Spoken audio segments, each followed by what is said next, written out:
Hello everyone, welcome back to my channel official Singh Neha. सभी को जय माता दी। तो कल के व्लॉग में आप लोगों ने देखा था कि मैं अर्ध कुमारी से भवन तक आ चुकी थी 3 बजे तक, और उसके बाद फ्रेश होने गई थी। आज का व्लॉग उसी के आगे है। तो अब हम लोग फ्रेश हो चुके हैं। मैंने, सालू ने, स्वाति ने तो नहाया है, लेकिन नाम भर का नहाया। इतना ठंडा पानी था, इतना ठंडा पानी, ओफो। और जीजा जी अभिषेक नंदू ने नहीं नहाया है। नंदू तो चलो छोटा है, कोई बात नहीं। और अब हम लोग जा रहे हैं दर्शन करने के लिए। फिर आपको उसके लिए लाइन लगानी पड़ेगी लंबी सी, सब दिखाऊंगी आगे। अभी हम लोग जा रहे हैं बैग, फ़ोन, ये सब लॉकर रूम में रखने। यहाँ पे लॉकर रूम, और मैं जा रही हूँ, हम सब लोग जा रहे हैं इसमें सामान रखने, और मिलते हैं अब दर्शन करने के बाद।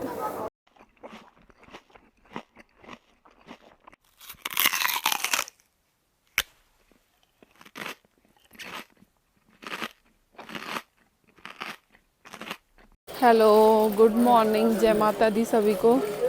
तो सुबह जब हम लोग दर्शन करके गए थे, हमारे बहुत अच्छे से दर्शन हो गए थे। उसके बाद क्लॉक रूम में जो सामान रखा था वो उठा लिया, और फिर नाश्ता करने के लिए गए।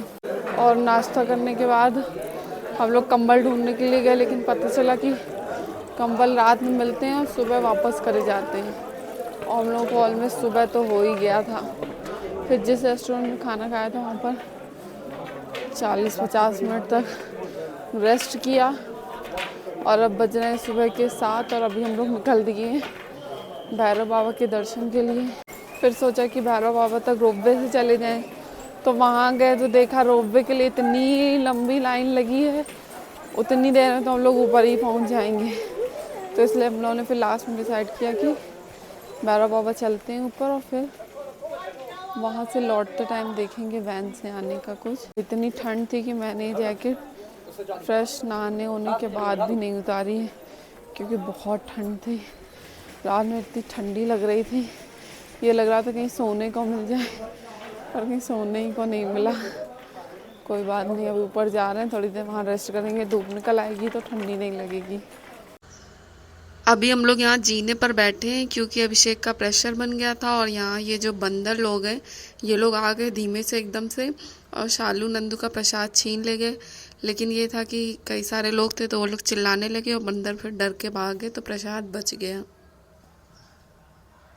बहुत सारा पैदल चलने के बाद हम लोगों ने डिसाइड किया है कि अब हम लोग जीनों से चलेंगे, क्योंकि अब बिल्कुल भी दम नहीं बची है इन पैरों में। तो जीनों से शॉर्टकट लेके जल्दी पहुंचना चाहते हैं हम लोग। अंदर बहुत परेशान करना भी, इसलिए मेरे कपड़े पकड़ लिए थे, हमने कुछ बोला नहीं कि मैं खा ना जाए।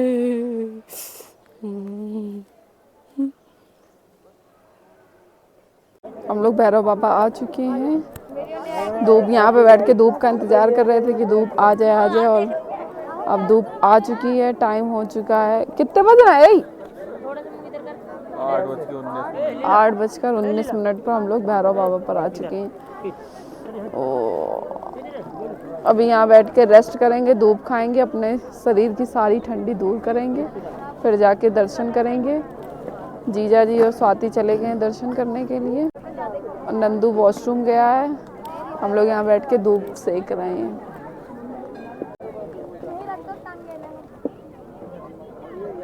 ये यहाँ पर टीवी नहीं लगी है, पहले नहीं लगी थी ये टीवी।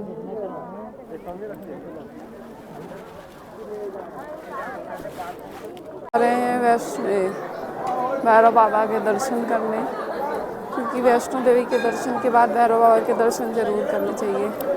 अंदर फ़ोन वोन सब अलाउ है, यहाँ कुछ मना वना नहीं है। लंगूर यहाँ से देखो, मंदिर के ऊपर से भैरव बाबा के। स्वाति वहाँ बैठी।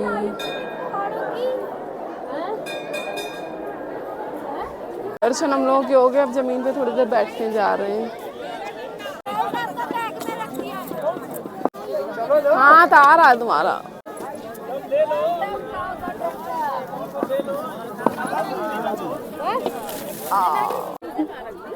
इसका भी फोटो शूट हो रहा है।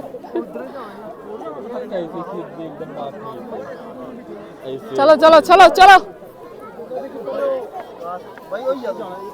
चलो।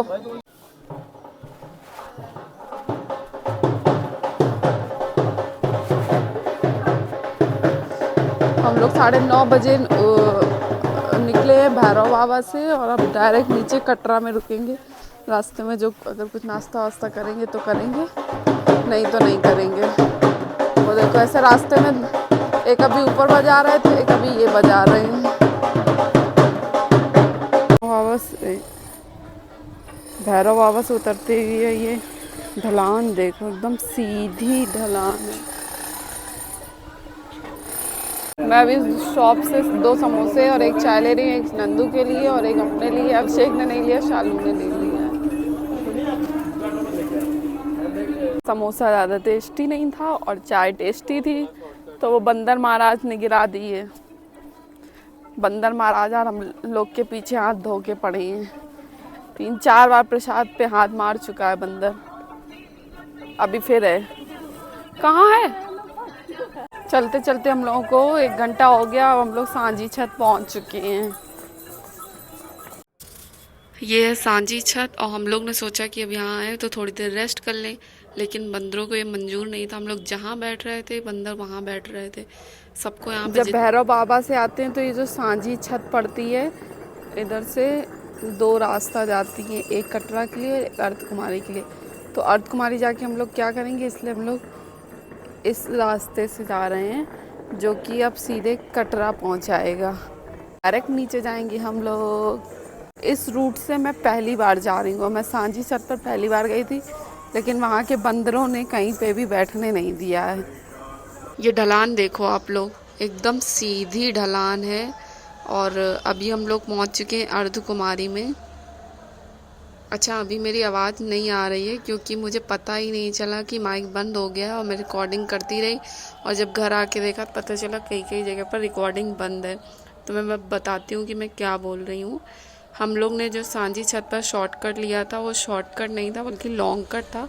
वो घोड़ों का रास्ता था और अब हम लोग बहुत पछता रहे थे उस रास्ते से आके। आप लोग कभी भी आते टाइम इस रास्ते से मत आना, नहीं बहुत पछताएंगे, क्योंकि वो घोड़ों का रास्ता है, ना कि इंसानों का।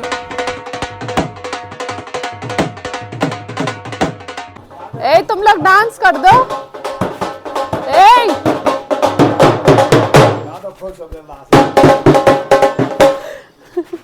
फाइनली मैं नीचे आ चुकी हूँ। मैं 3:40 पर नीचे आई हूँ और मंदिर से बाहर जाने का जो रास्ता होता है वहाँ पे साइड में आके कोई बेंच तो पड़ी नहीं मुझे दिख रही थी और खाली नहीं दिख रही थी, तो ज़मीन पे ही बैठ गई हूँ क्योंकि बहुत ज़्यादा थक गए हैं। यहाँ पे 10-15 मिनट थोड़ा सा रेस्ट करेंगे और फिर रूम पर निकल जाएंगे। जीजा जी और स्वाति पहले ही आ गए थे तो उन्होंने रूम बुक कर दिया, वो लोग वहीं अब रेस्ट कर रहे हैं। हम लोग बस यहाँ से जल्दी जल्दी निकलेंगे। एकदम हालत ख़राब, रास्ते में तो रोना आ रहा था चलते चलते। और मैंने वैष्णो देवी की सबसे पहली और सबसे लास्ट और सबसे ज़्यादा सीढ़ियों से आई हूँ। मुझे लग रहा है वो 1-2 हज़ार सीढ़ियाँ हैं। यहीं बाणगंगा के पास बगल में ही वो सीढ़ियाँ, थोड़ा सा इधर उधर सीढ़ियाँ हैं, बहुत ज़्यादा सीढ़ियाँ हैं। अगर आप सीढ़ियाँ चढ़ के थकते नहीं हैं तो बेस्ट ऑप्शन है, क्योंकि मुझे लग रहा है वो 1-2 हज़ार सीढ़ियाँ होंगी, क्योंकि मैंने 500 चढ़ी, ख़त्म होने का नाम ही नहीं ले रही थी। और ये जो टीका है ये उन्हीं सीढ़ियों पर एक पंडित जी बैठे थे, उन्हीं ने लगाया, मेरे और जो भी साथ में था उन सबके। मैं बाणगंगा पर पहुंची हूँ 3:40 पर। भैरव बाबा से आए थे 8:30 या 9:30 बजे चल रही थी और बहुत थक गई हूँ। अभी बाद में मिलती हूँ। बस थोड़ा ही सा बचा है, बाहर निकल ही रहे हैं। बाहर निकलने में बड़ी खुशी हो रही है। वैसे आते टाइम जो खुशी थी उसका तो कोई ठिकाना ही नहीं है, और जाते टाइम इसलिए भी अच्छा लग रहा है क्योंकि जाके थोड़ा आराम करूँ, क्योंकि थक बहुत गई हूँ। और माता रानी जब जब बुलाएंगी हम सब लोग ऐसे ही आएंगे, भगवान करे हर साल बुलाएंगे।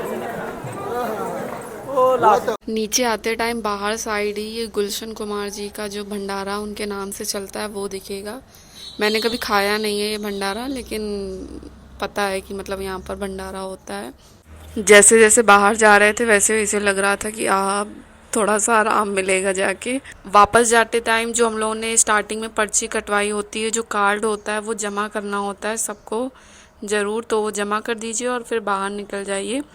जैसे हम लोग बाहर निकले सबसे पहले ऑटो ढूंढा, बहुत देर तक तो ऑटो मिला ही नहीं क्योंकि वो लोग अपने मन, उनका जो मन हो रहा था वो चार्ज कर रहे थे। जाते टाइम इन्होंने 300 रुपये लिए थे और आते टाइम लगे थे 150।